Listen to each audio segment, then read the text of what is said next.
73년생과 74년생, 이제 막 50대에 들어선 한 부부는 지난 2022년 중학교 바로 맞은편에 위치한 이 건물의 1층 상가 5개 호실과 2층 상가 한 호실을 분양받게 됩니다. 당시 이 6개 호실의 총 분양가는 무려 38억 원이었는데 잔금을 낼 돈이 부족했던 이 부부는 해당 상가들을 담보로 잡고 은행에서 30억 정도를 대출받아 남은 잔금을 치르게 되죠. 이렇게 많은 대출을 받을 만큼 확신으로 가득했던 이 50대 부부는 여기서 그치지 않고 자신의 가족까지 데려와 바로 옆 호실을 분양받게까지 합니다. 그렇게 3년이 지난 지금 이들은 과연 행복한 결말을 맞이했을까요? 지금 바로 알아보겠습니다.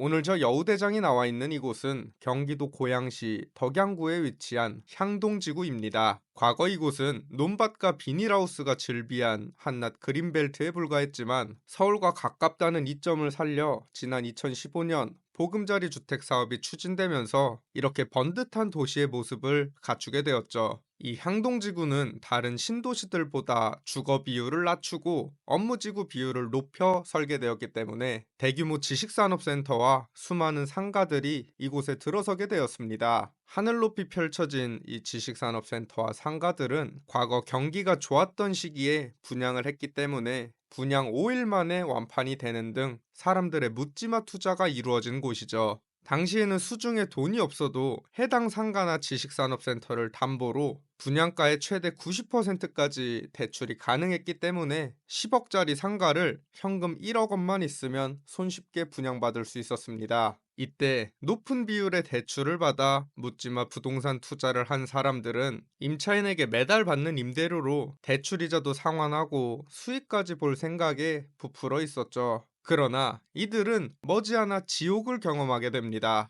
2023년 향동지구 입주 시기와 맞물려 경기 침체와 기준금리 인상이 지속되었고 수도권 지식산업센터와 상가의 과잉 공급 문제가 수면 위로 떠올랐습니다. 이렇게 끝없이 펼쳐진 지식산업센터와 상가를 분양받은 수많은 수분양자들은 하루라도 빨리 임차인을 구해 대출이자를 내야 했는데 경기는 안 좋고 공급은 과도하게 많으니 임차인을 구하는 것은 하늘의 별 따기와도 같았죠. 그렇게 수많은 사람들이 무너지기 시작합니다. 지금 보고 계신 이 건물은 지하 2층부터 4층까지 규모로 2021년에 준공된 신축 상가 건물입니다. 이 건물 바로 앞에는 초등학교와 중학교가 자리 잡고 있어 과거 학세권을 자랑하며 학원, 문구점, 마트 등이 줄지어 들어올 것이라며 분양 홍보를 진행했던 곳이었습니다. 그러나 지금은 상대적으로 임대료가 훨씬 싼 고층 상가들만 임차가 맞춰진 상태이고 1층 상가에는 공실이 가득합니다. 이 건물 1층에는 총 10개의 상가가 있는데 이 중 임차가 맞춰진 곳은 단 한 곳뿐이며 나머지는 공실 상태로 하염없이 방치되고 있죠. 1층만 봤을 때 공실률이 무려 90%에 달합니다. 지난 2022년 8월 서울에 거주하는 73년생, 74년생, 한 살 차이 50대 부부는 이 건물 상가 6개 호실을 분양받게 됩니다. 이들이 분양받은 호실은 1층 상가 5개 호실과 2층 상가 1개 호실이었는데 총 분양가는 무려 38억 3,800만 원이었습니다. 각 호실당 평균 6억 4천만 원 정도로 분양을 받은 셈이죠. 그러나 이 부부가 평생 모아놓은 돈은 8억 원 뿐이었고 남은 잔금을 납부하기에는 턱없이 부족했습니다. 그래서 이 50대 부부는 이 6개 상가를 담보로 잡고 이금융권 은행에서 약 30억 정도를 대출받아 남은 잔금을 치르게 됩니다. 그렇게 이들은 이 6개 상가 등기부등본에 부부 공동 명의로 자신들의 이름을 올리게 되죠. 이들의 지옥은 그때부터 시작되었습니다. 이 부부가 매달 납부해야 하는 은행 대출이자와 상가 관리비는 총 1,500만 원에 달했습니다.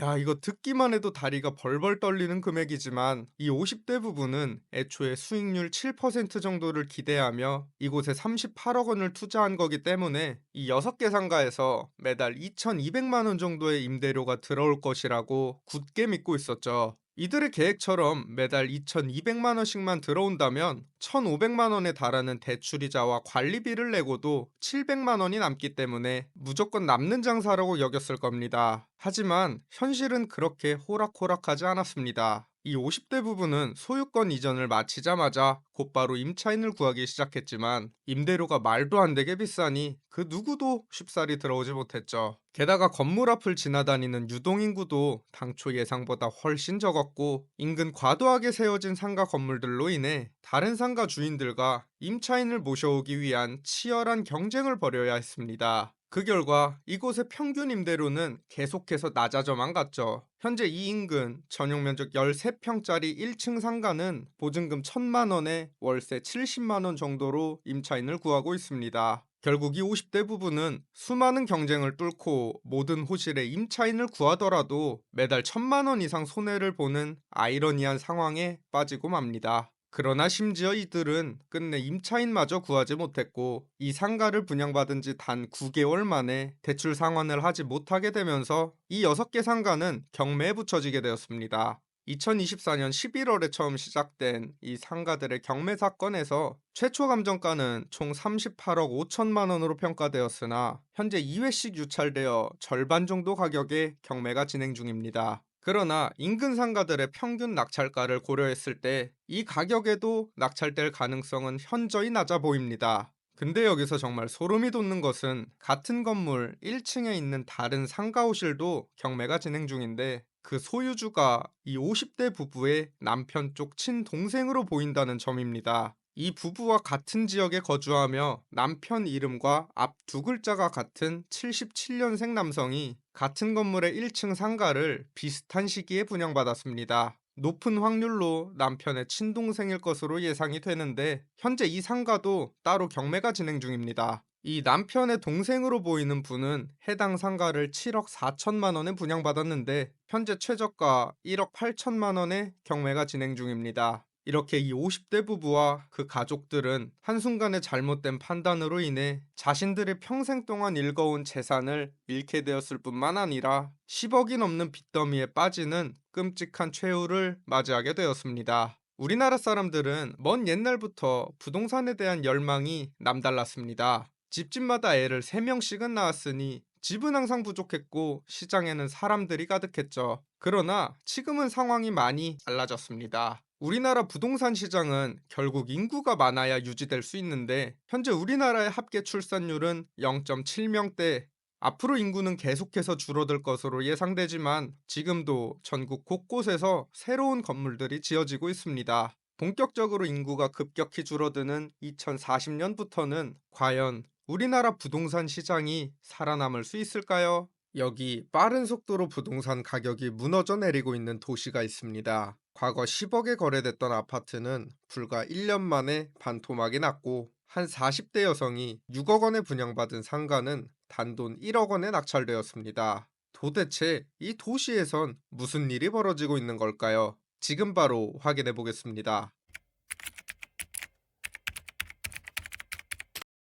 오늘 저 여우대장이 나와 있는 이곳은 경기도 시흥시에 위치한 백옷 신도시입니다. 한눈에 보기에도 어마어마한 규모를 가진 이 도시는 놀랍게도 원래 바다였던 곳이죠. 이 부지는 1996년까지 한국화약, 즉 지금의 한화가 바다를 매립해 군용화약 성능 시험장으로 사용하던 곳이었습니다. 그러나 이후 인근 지역에 점차 도시가 들어서게 되면서 주민들의 민원이 잇따랐고 결국 시험장의 면허가 취소되어 빈 땅으로 방치되게 되었죠. 그러던 2006년 시흥시가 이 땅을 개발하기 위해 하나로부터 토지를 매입한 뒤 직접 개발 계획을 수립하면서 오늘날의 백오 신도시가 들어서게 된 것입니다. 백오 신도시 부지는 2007년부터 2012년까지 5년간 간척 사업이 진행됐는데 그 면적이 무려 130만 평에 달하다 보니 천문학적인 비용이 들 수밖에 없었습니다. 그래서 시흥시 입장에서는 부담이 클 수밖에 없었고 반드시 성공시켜야 하는 사업이었죠. 이후 2013년부터 본격적으로 분양이 시작됐는데 이 시기 대형 건설사들이 백오 신도시 개발에 뛰어들며 대규모 물량이 쏟아졌습니다. 특히 당시 부동산 투자자들 사이에서 이 백오 신도시가 주목을 받은 결정적인 이유는 바로 서울대 시흥 캠퍼스 개발 소식 때문이었습니다. 2007년 시흥시가 서울대학교에 캠퍼스 유치 제안서를 보내며 시작된 이 개발 계획은 서울대라는 이름값에 교육, 의료, 연구시설이 함께 들어선다는 기대감이 더해지면서 이 100옷 부동산 그냥 두면 안 되겠다 라는 투자 심리가 빠르게 확산됐습니다. 게다가 서울대병원 분원 유치, 국제 캠퍼스 같은 굵직한 키워드들도 흘러나오면서 105 신도시 아파트나 상가를 분양받으려는 사람이 줄을 서게 됐죠. 여기에 더해 프리미엄 아울렛 같은 대형 상업시설까지 예정돼 있었으니 이건 그냥 사두면 무조건 오른다는 기대감이 시장 전반에 퍼진 것이죠.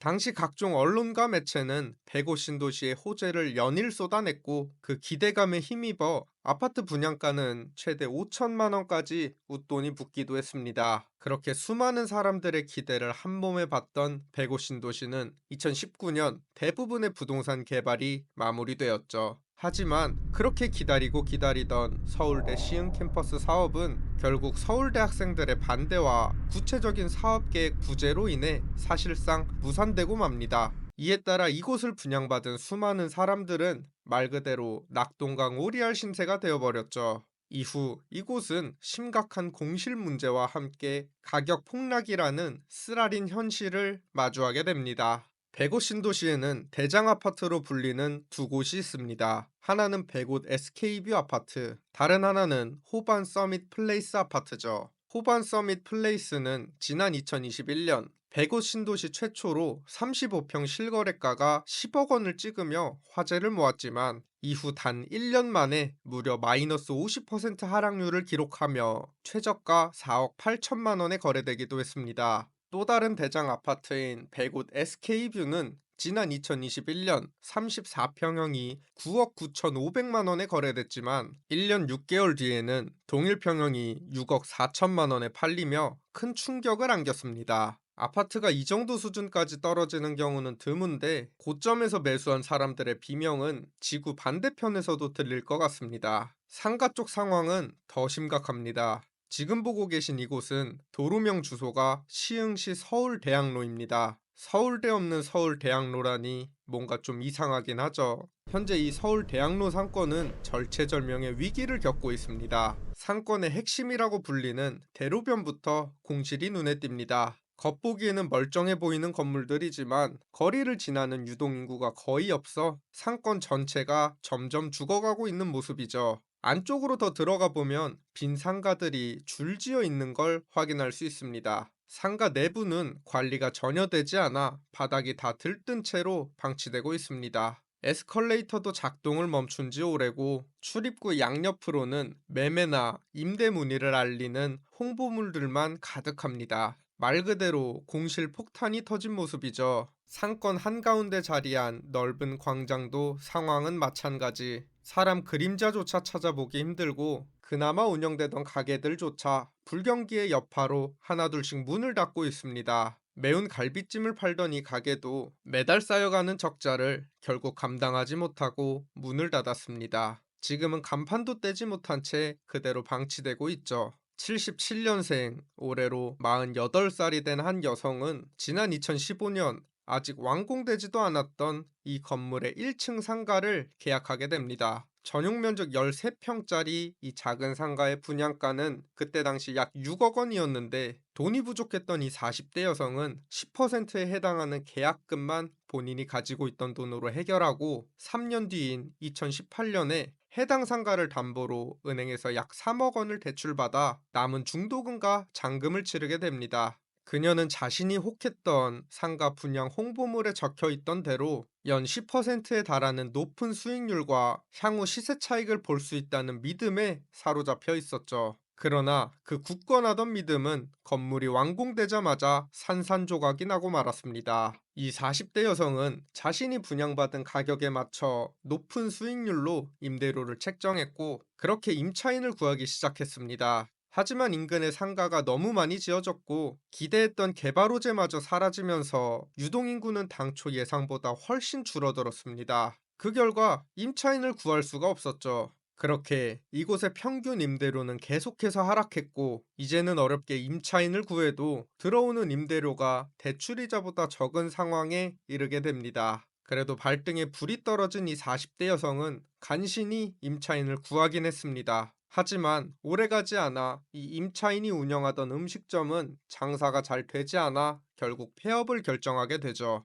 길거리에 사람이 다녀야 장사도 되는 법인데 유동인구가 거의 없다 보니 그나마 들어왔던 가게들마저 하나둘 문을 닫기 시작한 것이죠. 현재 이 건물의 같은 평형대 공실 상가들은 보증금 1,000만 원에 월세 70만 원으로 임차인을 구하고 있지만 이마저도 쉽게 공실이 채워지지 않는 상황입니다. 그렇게 이 40대 여성은 이 상가 등기부등본에 이름을 올리고 7년을 죽기 살기로 버텼지만 결국 대출을 상환하지 못하게 되면서 그녀의 상가는 경매시장에 나오게 됩니다. 2024년 8월 최초 경매가 진행되었고 감정가는 6억으로 평가되었으나 이후 5번의 유찰 끝에 지난 2025년 2월 최종 1억 1천만 원에 낙찰이 됩니다. 그녀가 7년 동안 부담한 대출이자와 관리비까지 고려하면 실제 손해는 6억 원이 훌쩍 넘을 것으로 보입니다. 정말 안타까운 이야기지만 이 40대 여성의 이야기가 끝이 아닙니다.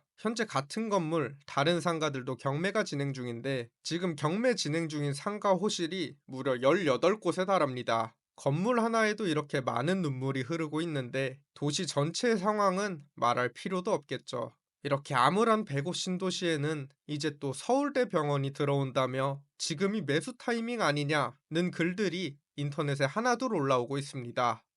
과연 이 105 신도시가 다시 살아날 수 있을까요? 여기 경기도에 사는 한 60대 남성은 지난 2023년 1월 안양에 새로 지어진 상가를 분양받게 됩니다. 지금 보고 계신 이곳이 그 상가인데 가로폭은 성인 남성 걸음거리로 4걸음 정도밖에 안 되고 세로로 긴 모양을 하고 있습니다. 당시 이 60대 남성이 이 상가를 구입한 금액은 무려 12억 8천만 원.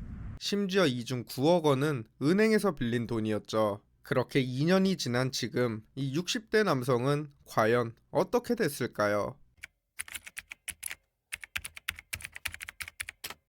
오늘 저 여우대장이 나와 있는 이곳은 1호선이 지나는 경기도 안양시 안양역입니다. 이 안양역 1번 출구로 나오면 정면으로 그 유명한 안양 1번가 상권이 자리 잡고 있죠. 안양 1번가는 한때 경기 남부를 대표하는 상권으로 손꼽히며 많은 사람들이 찾는 번화가였습니다. 이 거리는 항상 사람들로 가득했기 때문에 여기에 가게를 오픈하면 적어도 망하지는 않는다 라는 이야기가 돌 정도였으니까요. 그렇게 안양 1번가에서 장사를 하려면 수천만 원에 달하는 바닥 권리금을 내고 들어와야 했죠. 그러나 이제는 이 모든 것이 옛말이 되어버렸습니다. 지하철 출구 바로 앞 건물부터 공실이 눈에 띕니다. 2층이 통째로 비어있네요. 한때 사람들로 북적였던 이 거리도 이제는 적막감이 감돌고 1층 상가들도 곳곳이 비어있습니다. 안양 1번가에서 제일 잘 나가던 이 거리도 어김없이 공실 폭탄을 맞았고 상권의 핵심인 사거리 코너 건물도 1층과 2층이 동시에 비어있는 채로 방치되고 있습니다. 먼지로 가득 쌓인 이 공실상가 유리창에는 임차인을 구한다는 전단지만 덕지덕지 붙어있는 상황이죠. 과거 항상 사람들로 북적이던 이곳이 끝없는 내리막을 걷기 시작한 것은 2020년부터입니다.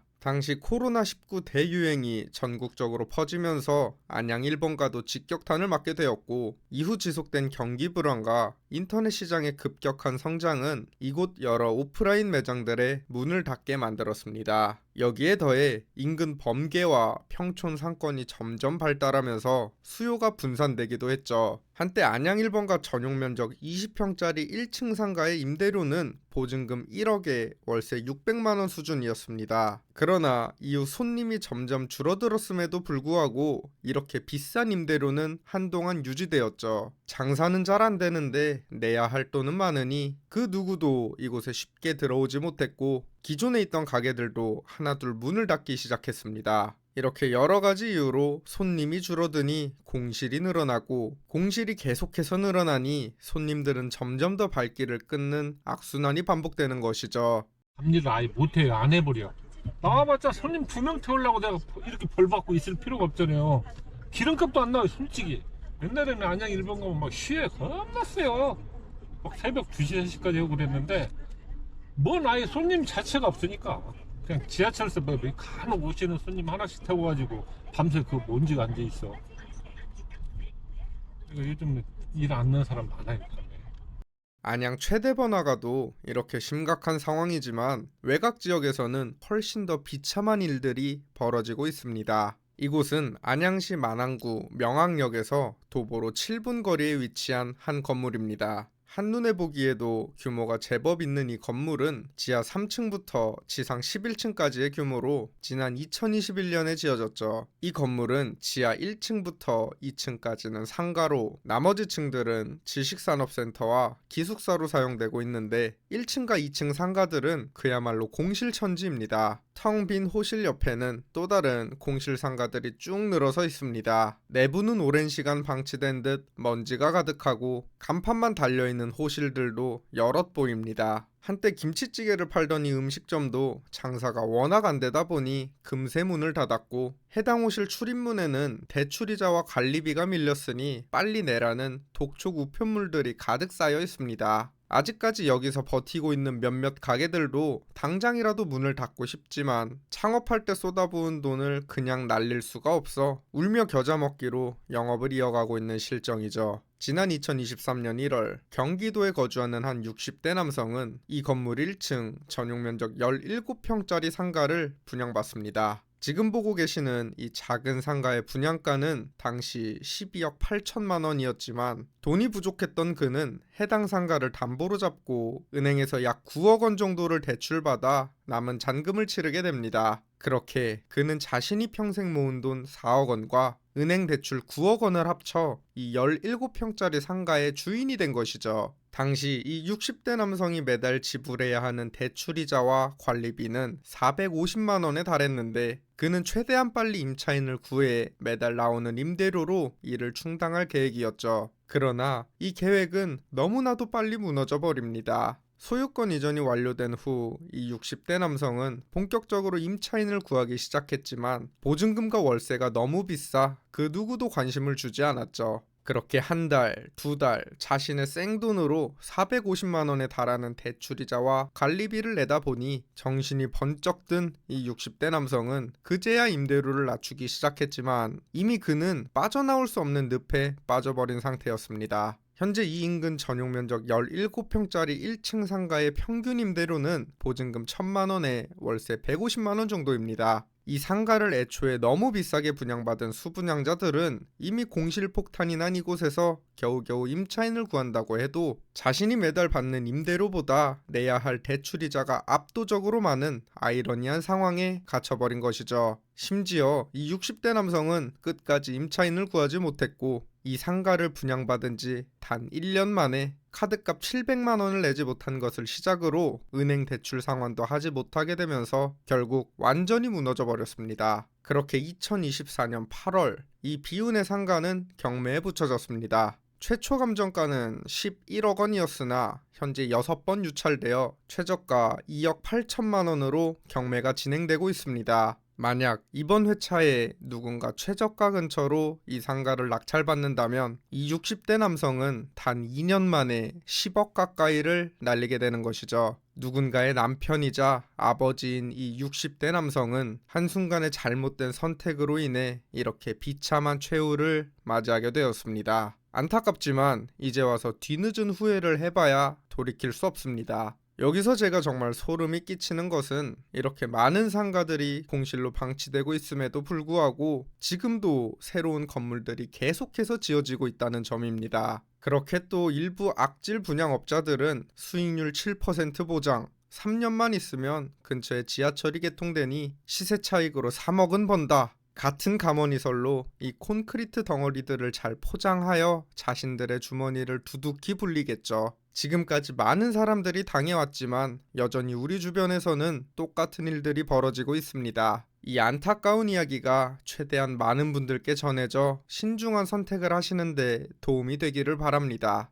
여기 한 50대 남성은 지난 2017년 평택에 막 지어지기 시작했던 대형 건물 내 상가 2개 호실을 분양받게 됩니다. 당시 그가 계약한 전용 면적 14평 남짓한 1층 상가의 분양가는 8억 9천만 원이었고 전용 26평짜리 2층 상가의 분양가는 6억 4천만 원이었죠. 이후 건물이 완공된 2019년 그는 남은 잔금을 지불해야 했지만 당시 돈이 부족했던 이 남성은 해당 상가 두 곳을 담보로 잡고 제2금융권에서 약 9억 원을 대출받아 남은 잔금을 치르게 됩니다. 그렇게 소유권 이전까지 마친 이 50대 남성은 이제 임차인만 얼른 구해지면 그 임차인에게 받는 월세로 다달이 대출이자를 갚고 안정적인 수익을 얻으며 몇 년 뒤에는 시세 차익까지 볼 기대를 했을 겁니다. 하지만 그를 기다리고 있던 건 참혹한 현실이었죠.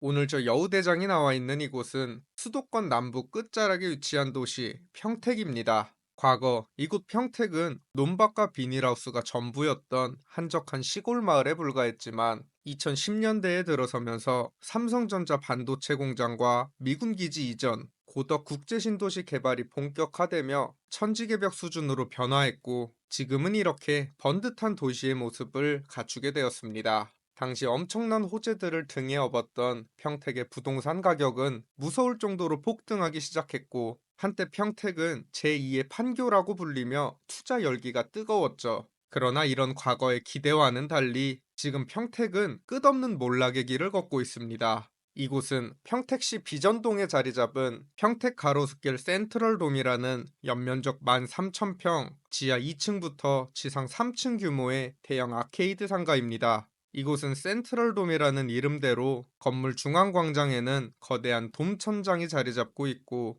이 중앙광장을 중심으로 5가지의 테마거리와 440개의 상가들이 펼쳐져 있습니다. 건물의 외관과 내부 역시 화려한 유럽풍 디자인으로 건축되어 겉보기에는 상당히 화려하고 멋진 모습이죠. 그러나 이런 화려한 외관과는 달리 상가 바로 앞 인도에는 유동인구가 없어 상당히 썰렁한 분위기입니다. 대로변 상가에는 공실이 넘쳐나고 간판만 걸려 있고 실제로는 영업을 하지 않는 곳도 수두룩합니다. 한 상가는 관리가 전혀 되고 있지 않은 듯 문 손잡이에는 각종 우편물과 통지서가 쌓여 있고 대부분의 빈 상가 역시 그 어떤 곳에도 활용되지 못한 채 방치되고 있는 모습입니다. 건물 안쪽은 더 처참합니다. 스트리트형 상가로 조성된 거리에 들어서자마자 먼지가 가득 쌓인 유리창에 아이들이 장난을 쳐놓은 흔적만 보일 뿐 사람의 흔적은 거의 찾아볼 수 없습니다. 지금은 한참 바빠야 할 점심시간임에도 오가는 사람을 찾기는 어려웠죠.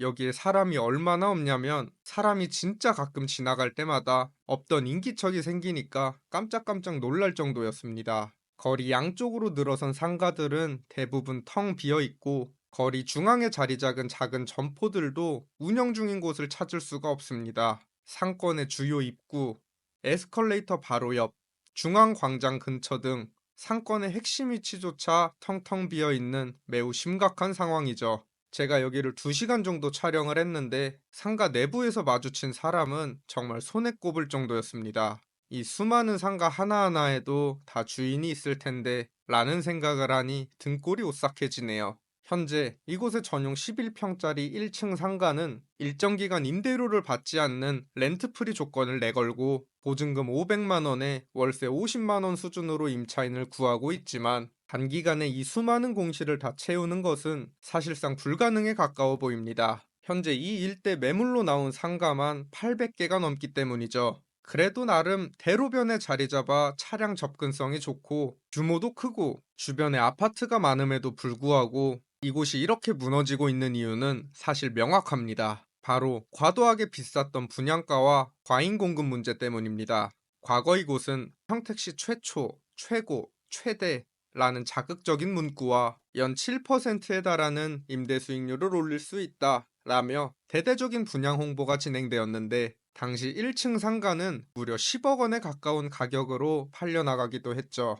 이렇게 이 상가를 비싼 가격에 분양받은 사람들은 당연히 높은 임대료를 기대했겠지만 이 일대 상가가 한꺼번에 너무 많이 공급되면서 이곳의 평균 임대료는 급격히 하락하기 시작했습니다. 여기 이 상권에 희망을 걸었던 한 50대 남성이 있습니다. 그는 평택 가로수길 센트럴돔 건축공사가 시작된 2017년 이곳 상가 2개 호실에 분양 계약을 맺게 됩니다. 그가 당시 계약한 상가는 전용 면적 14평짜리 1층 상가 한 곳과 전용 면적 26평짜리 2층 상가 한 곳이었는데 그 분양가는 1층 상가가 8억 9천만 원, 2층 상가는 6억 4천만 원으로 총 15억 원이 넘는 분양가였습니다. 그러나 자금이 부족했던 그는 우선 분양계약 당시 분양가의 10%에 해당하는 계약금만 지불한 뒤 건물이 완공되자 해당 상가 두 곳을 담보로 잡고 이금융권은행에서 약 9억 원을 대출받아 남은 잔금을 치르고 소유권 이전까지 완료하게 되죠.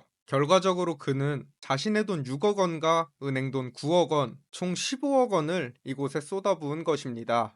이제 이 50대 남성은 자신의 계획대로 임차인만 얼른 구해지면 다달이 들어오는 월세로 대출을 갚고 안정적인 수익을 올리며 몇 년 뒤 시세 차익까지 얻을 수 있을 거라 믿었을 겁니다. 그러나 이곳에는 그와 비슷한 생각을 가지고 무리한 대출을 받은 사람들이 한둘이 아니었고 얼마 지나지 않아 대출이자와 관리비를 내야 한다는 부담이 몰려오면서 이들 사이에서는 임차인을 구하기 위한 보이지 않는 경쟁이 시작되었습니다. 하지만 이후 임차인이 생각보다 너무 구해지지 않자 다들 조금씩 임대료를 낮추기 시작했고 여기서 더 시간이 지나자 그제서야 발등에 불이 떨어진 수분양자들은 이미 임대 수익은 포기한 채 어떻게든 대출이자라도 감당하기 위해 노력했지만 이마저도 쉽지 않았죠. 설령 운 좋게 임차인을 구했다 하더라도 이미 거기서 받는 임대료로는 대출이자조차 감당하지 못하는 경우가 많았고 그렇게 많은 사람들이 무너지고 맙니다.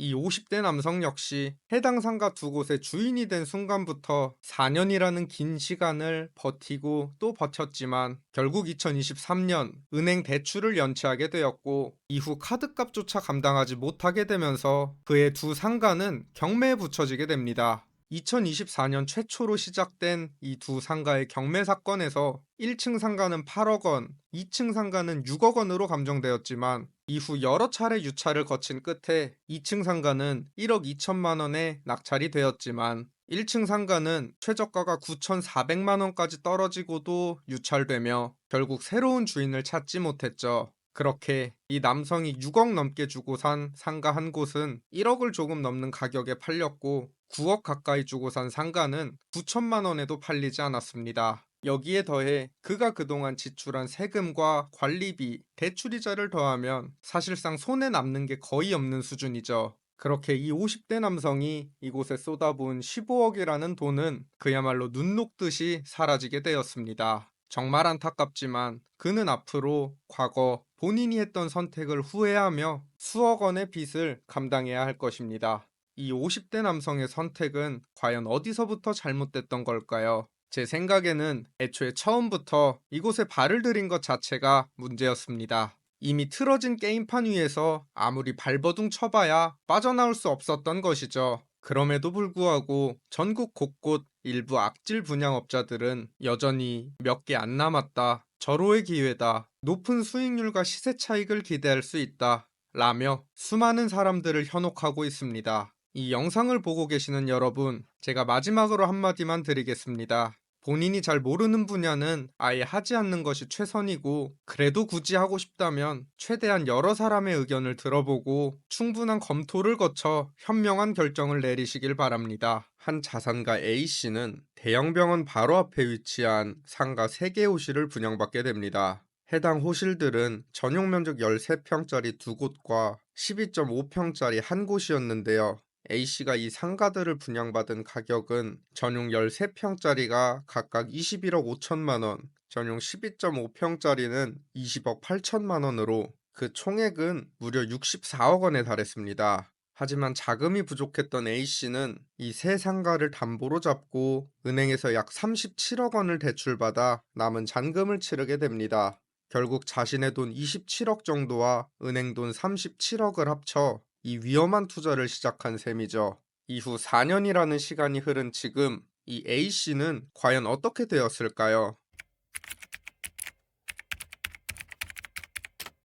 오늘 저 여우대장이 나와 있는 이곳은 용인시 기흥구 중동에 위치한 용인 세브란스 병원입니다. 한눈에 보기에도 어마어마한 규모를 자랑하는 이 병원은 용인시의 유일한 대학병원으로 비교적 최근인 2020년 3월 1일 처음으로 문을 열었습니다. 지하 4층부터 지상 13층까지 총 708개의 병상을 갖춘 이 병원에는 하루에도 수만 명에 달하는 의료진과 환자, 보호자들이 수시로 드나들고 있어 용인 내에서도 유동인구가 매우 많은 곳으로 손꼽히죠. 과거 이곳에 세브란스 병원이 들어선다는 소식이 전해졌을 때 이 일대 부동산 시장은 크게 요동쳤습니다. 특히 병원 근처에 있는 상가 부지가 큰 주목을 받았는데요. 병원 완공 시기에 맞춰 이 일대에는 여러 상가 건물들이 우후죽순 들어서기 시작했습니다. 특히 분양대 행사들은 이 상가 건물들이 다 지어지기도 전부터 각종 홍보와 마케팅에 열을 올렸습니다. 병원에서 나오는 환자들을 대상으로 약국을 운영하면 대박이 날 것이라며 목 좋은 1층 약국 자리를 대대적으로 홍보하기 시작했죠. 그런데 이 약국 자리의 분양가는 진짜 상상을 초월하는 수준이었습니다. 전용 면적 약 38평 정도 되는 상가의 분양가가 당시 무려 50억에서 60억을 넘기도 했는데 이는 평당 1억 원이 훌쩍 넘어서는 금액이었죠. 하지만 이렇게나 높은 분양가에도 불구하고 이 상가를 분양만 받으면 대형 병원에서 쏟아져 나오는 수많은 수요를 흡수할 수 있다. 라는 분양 관계자들의 달콤한 말에 넘어간 사람들도 있었습니다. 그렇게 이 거대한 병원이 문을 열기도 전에 상가 분양 계약을 체결한 이들도 덜어 있었죠. 그리고 이때부터 한 비극적인 이야기가 시작됩니다. 여기는 세브란스 병원의 정문입니다. 정문 앞 상가에는 약국들이 빼곡히 들어서 있는 모습이죠. 약국 옆에 또 약국이 있고 그 옆에도 약국이 있는 걸 보면 수요가 상당히 많은 것을 짐작할 수 있죠. 주차장은 차로 가득하고 약국 내부도 사람들로 북적이며 정신이 없는 분위기입니다. 그러나 병원 후문 쪽은 분위기가 사뭇 다릅니다. 유동인구가 눈에 띄게 적고 지나가는 차량도 상대적으로 한참 부족한 모습이죠. 여기서 고개를 조금만 돌리면 검은색 외관의 상가 건물 하나가 곧 시야에 들어옵니다. 이 건물은 지난 2020년 지하 3층부터 지상 4층 규모로 지어진 준신축 건물로 겉보기에는 아주 말끔해 보이는 모습이죠. 그런데 이 건물 멀리서 볼 때는 몰랐지만 가까이 다가가니 조금 이상한 점이 눈에 띕니다. 바로 앞 세브란스 병원이 개원한 지도 벌써 5년. 이 정도 시간이 흘렀다면 주변 상권도 어느 정도 자리를 잡았어야 할 텐데요. 하지만 이곳은 어찌된 일인지 지상 주차장에는 차 한 대 보이지 않고 사람 그림자조차 찾아볼 수 없습니다. 1층 상가에 입점했던 약국들은 이미 모두 문을 닫은 채 간판만 덩그러니 걸려 있고 그 내부는 몇몇 잡동사니만 남아 하염없이 방치되고 있는 모습이죠. 벽에 붙어 있던 스티커는 갈라져 너덜너덜해졌고 상가 내부의 에스컬레이터도 작동을 멈춘 지 오래 먼지가 수북히 쌓여 관리조차 제대로 이루어지지 않고 있는 모습입니다. 이제 건물 내부로 한번 들어가 보겠습니다. 이 건물 내부에는 지하 2층부터 지상 4층까지 총 6개 층에 여러 상가들이 조성되어 있지만 한낮에도 건물 내부는 한없이 조용하기만 합니다. 일부 호실은 사무실로 사용되고 있기도 하지만 대부분은 공실 상태로 방치되고 있죠. 공실 상가 유리창에는 임차인을 구한다는 임대문의 종이가 여러 장 붙어 있는 모습이지만 워낙 비어 있는 호실이 많다 보니 새로운 임차인을 구하는 일은 쉽지 않아 보입니다. 대로변 상가들도 상황은 마찬가지. 대부분이 공실로 방치되어 있고 한 호실은 얼마나 오래 비어 있었는지 내부에는 먼지와 낙엽이 가득 쌓여 있는 모습입니다.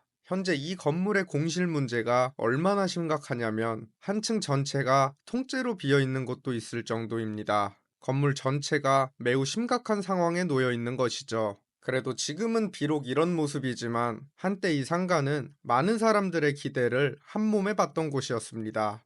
에버라인이 지나는 동백역에서 도보 5분 거리의 역세권이라는 점, 그리고 수많은 유동인구가 오가는 대형 대학병원 후문에 자리 잡고 있다는 점을 내세워 대대적인 분양 홍보가 이루어졌습니다. 이 건물은 1층 점포를 모두 약국으로 지정 분양하고 2층부터 4층까지는 병원 및 의원존으로 구성할 계획을 가지고 있었죠. 특히 1층 상가의 경우 3개 호실을 하나로 묶어 약국 자리로 분양했는데 그 가격이 무려 60억 원에 달했습니다. 어떻게 보면 당연하게도 너무 비싸다는 의견이 많았지만 그럼에도 불구하고 실제로 계약을 한 사람들도 있었죠. 지금으로부터 6년 전인 지난 2019년 이미 상당한 자산을 보유하고 있던 A씨는 이 상가 1층에 자리 잡은 전용 면적 13평짜리 상가 2개 호실과 12.5평짜리 상가 1개 호실에 분양 계약을 체결하게 됩니다. 분양가는 각각 13평짜리가 21억 5천만 원, 12.5평짜리가 20억 8천만 원으로 그 총액은 무려 64억 원에 달했죠. 당시 A씨는 우선 분양가의 10%에 해당하는 계약금만 납부한 뒤 2년 후인 2021년 해당 상가들을 담보로 잡고 은행에서 약 37억 원 정도를 대출받아 남은 잔금을 치르게 됩니다. 결국 A씨는 자신의 돈 27억 정도와 은행 돈 37억 원을 더해 이 세 상가의 진정한 주인이 된 것이죠. 그런데 진짜 문제는 이때부터 시작됩니다. A씨가 은행에서 빌린 37억 원의 이자와 상가 관리비를 합치면 연이율 4%를 기준으로 매달 약 1,300만 원이 고정적으로 지출되는 구조였기에 A씨는 하루라도 빨리 안정적인 임차인이 필요했습니다. 다행히도 2020년 한 약국이 입점하여 공사를 시작했고 곧 영업을 시작했지만 장사가 잘 되지 않았고 얼마 지나지 않아 결국 문을 닫고 말죠. 해당 약국 역시 큰 결심 끝에 비싼 임대료를 감수하고 들어왔을 텐데 이처럼 금방 폐업하게 된 데에는 몇 가지 복합적인 이유가 있던 것으로 보입니다. 우선 세브란스 병원 내부에는 약국은 물론 편의점, 음식점, 카페, 빵집 등 대부분의 편의시설이 이미 갖춰져 있어 사람들이 굳이 바깥까지 나가서 소비를 할 필요가 없었습니다. 게다가 후문은 정문에 비해 유동인구 자체가 현저히 적었고 결정적으로 상가 진입로에 문제가 생기면서 손님들의 발길이 뚝 끊긴 것으로 보입니다.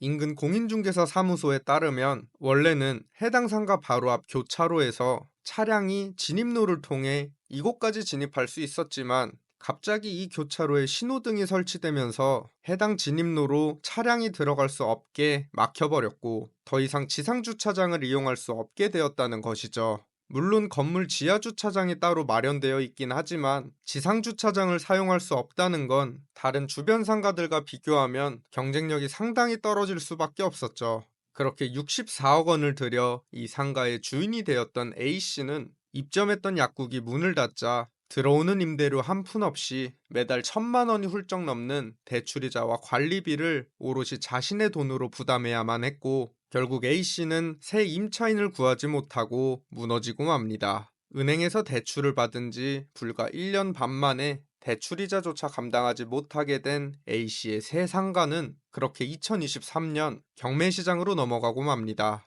해당 상가 3곳의 최초 감정가는 각각 18억 4천만 원, 18억 4천만 원, 17억 5천만 원으로 평가되었으나 현재는 2회씩 유찰되어 각각 9억 원, 9억 원, 8억 5천만 원 정도로 최저가가 내려간 상태입니다. 만약 이 최저가 수준에서 누군가 이 상가들을 낙찰받게 된다면 은행 대출을 포함해 총 64억 원을 투입했던 A씨에게 돌아오는 금액은 단순 계산으로 약 26억 5천만 원에 불과한 것이죠. 게다가 A씨가 그동안 지출한 대출이자, 관리비, 세금까지 고려하면 그 손해는 더욱 막심할 것으로 보입니다. 그렇게 과거 자산가였던 A씨는 단 한 번의 잘못된 선택으로 인해 자신이 투자한 돈을 모두 잃었을 뿐만 아니라 10억에 가까운 빚까지 떠안는 안타까운 결말을 맞이하게 되었습니다. 안정적이고 높은 수익률이라는 것은 이 세상에 그리 흔하지 않습니다. 그런 황금 같은 기회가 나에게까지 찾아왔다면 반가워하기 전에 의심부터 해보셨으면 합니다. 제가 항상 정말 안타까운 것은 지금 이 순간에도 우리나라 곳곳에서 잘못된 선택으로 인해 고통받는 분들이 계속해서 생겨나고 있다는 사실입니다.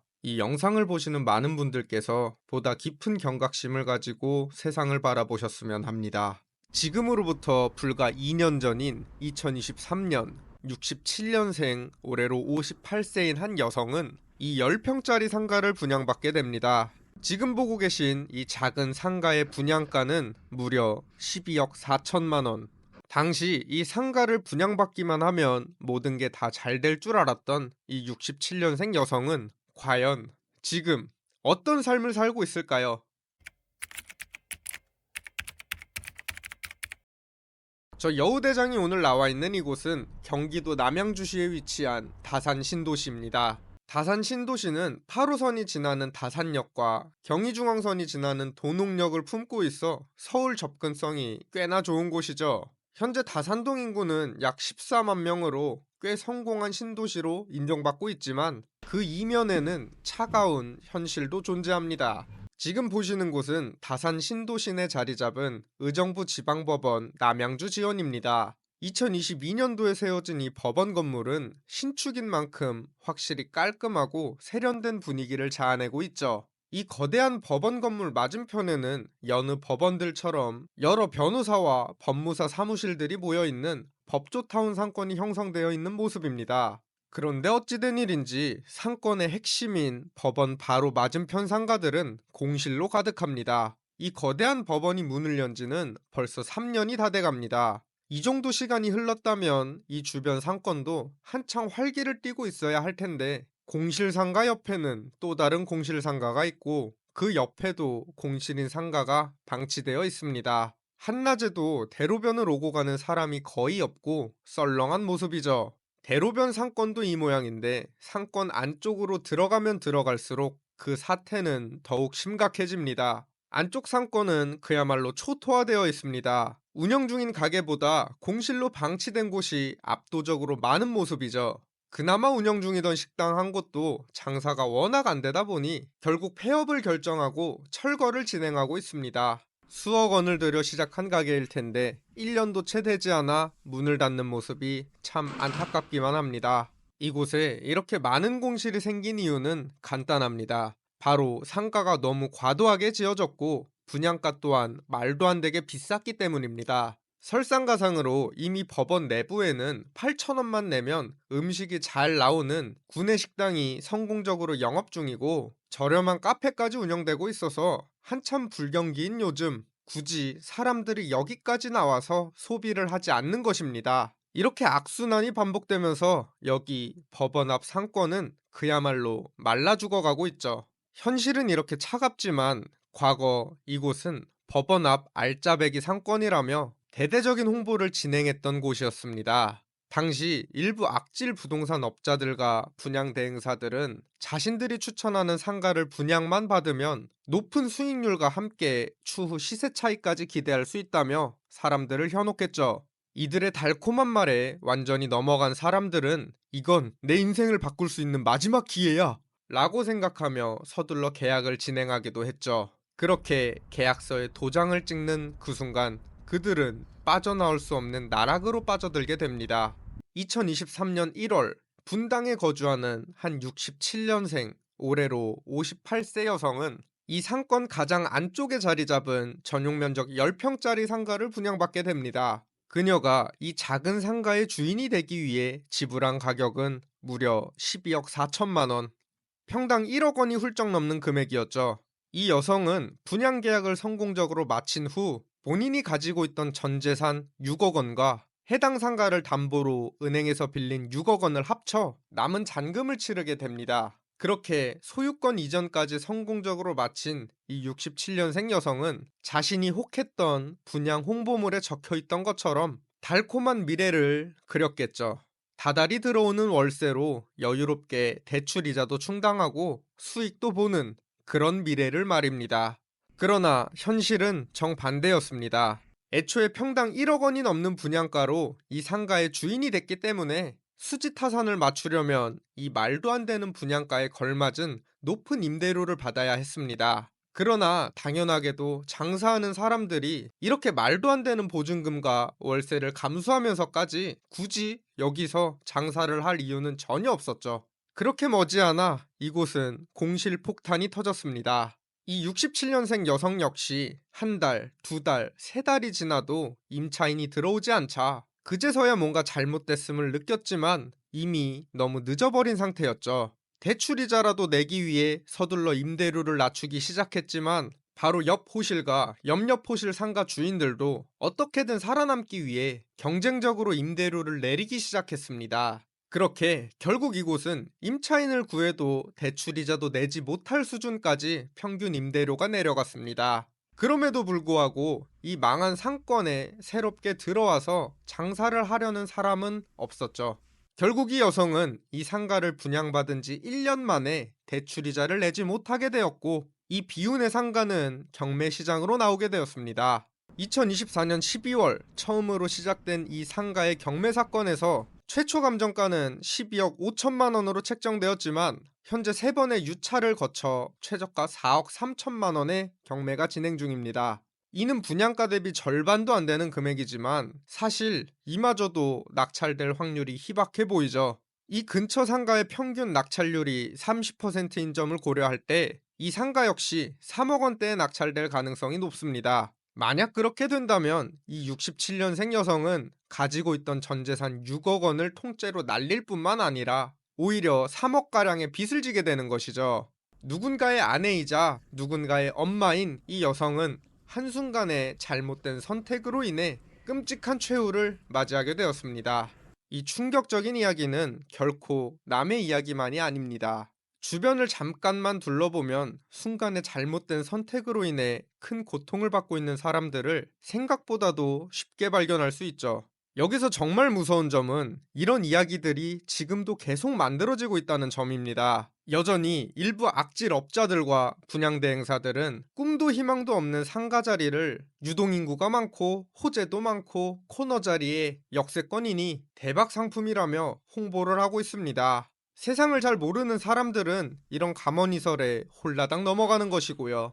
그 상가 자리가 진짜 큰 돈을 벌 수 있는 대박 상품이었다면 그들은 왜 생판 모르는 남들에게 추천을 하는 것일까요? 잘 생각해 보시기 바랍니다. 분양대행사 말단 영업사원이 10억짜리 상가를 하나 팔면 그 수수료가 5천만 원 가까이 나오기도 합니다. 한 건만 해도 남들 연봉 우습게 벌 수 있으니 죽기 살기로 홍보를 하는 것이죠.